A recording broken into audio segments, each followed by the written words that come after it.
পূর্বস্থলীর গঙ্গারামপুর শেষমেশ সেখানে সেতু সারায়।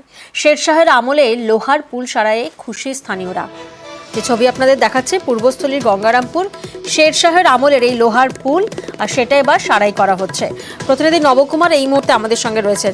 নবকুমার, এই যে সেতু সারাই করা হচ্ছে তার জেরে কতজন মানুষ, অর্থাৎ এই গ্রামের কতজন বাসিন্দা তারা সুবিধা পাবেন?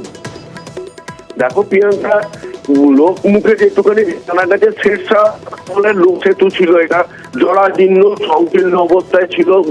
সেইটা টোটালি সরিয়ে দিয়ে সেখানে 7 কোটি টাকা ব্যয়ে রাজ্য সরকার এখানে যে সেতুটি করছে, প্রায় 20 থেকে 25টা গ্রামের বাসিন্দায় যাতায়াত করে এবং তারা খুশি যে তাদের যে কিষাণ মান্ডিতে যাওয়ার রাস্তা, জিনিসপত্র নিয়ে ট্রাক নিয়ে অনেক প্রশস্ত হচ্ছে এই সেতু, ফলে যাতায়াত করতে তারা পারবে। এবং শুধু তাই নয়, তারা চাইছে যে এখানে একটা বাস রুট হলে এলাকার উন্নয়ন হবে, দোকান পাশার বসবে এবং যেটা উত্তরবঙ্গ দক্ষিণবঙ্গের করিডর হেমায়তপুর মোড়, সেই হেমায়তপুর মোড়ের যে চাপ বেড়ে যাচ্ছে দিনের পর দিন এসটিকে রোড, সেই রোডে না গিয়ে তার বাইপাস হিসেবে 3 কিলোমিটার কম রাস্তা দিয়ে এখানে দিয়ে যাতায়াতের একটা বিশাল সুযোগ সুবিধা হবে।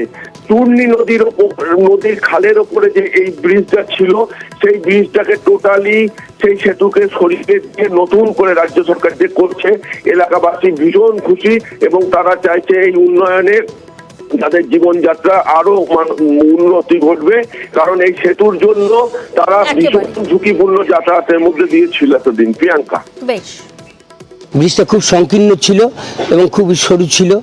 একটা 4 চাকা গাড়ি উঠলে পরে সাইডে একটা সাইকেল নিয়ে দাঁড়ানোর জায়গা ছিল না।